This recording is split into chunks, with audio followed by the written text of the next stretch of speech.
যে ব্যক্তি ঈমানের সাথে সওয়াবের আশায় রমজানের রোজা রাখলো তার আগের সব গুনাহ মাফ। নবীজি বলেন রোজা হলো জাহান্নাম থেকে বাঁচার জন্য মজবুত ঢালের নাম হলো রোজা। জাহান্নাম থেকে বাঁচার মজবুত ঢালের নাম রোজা। যুবক ভাইয়েরা একটু মন দিয়ে শোনেন, অভিভাবকরা শোনেন, বালেক ছেলেরা রোজা রাখে না, অথবা রাখে 3টা রাখে বা রাখে না, বা 5টা রাখে, অন্যগুলো রাখে না।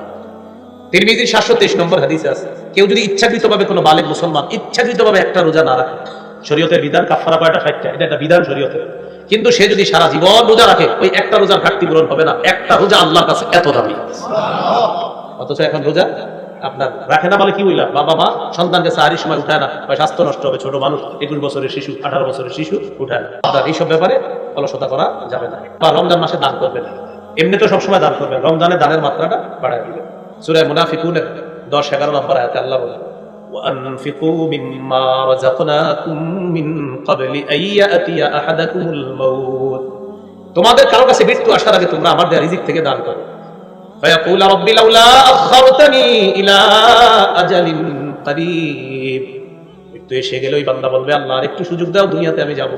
আল্লাহ বলবেন কেন? ওই ব্যক্তি বলবে فأصدق, আমি দান সদকা করব, وأكن من الصالحين, আমি নেক কাজ করব, ভালো মানুষ হয়ে যাব।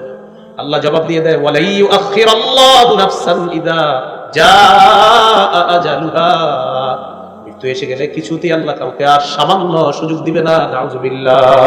ইদানিং কিছু উদ্ভট প্রশ্ন আপনাদেরকে কিছু মানুষ শিখাবে বা অলরেডি শিখে ফেলছেন। এই প্রশ্নগুলো কখনো করবেন না। যেমন হুজুর সুন্নত না বললে কি কোনো গুনাহ হবে? মানে এটা বলে এই নিয়তে হ্যাঁ সুন্নত করবে না।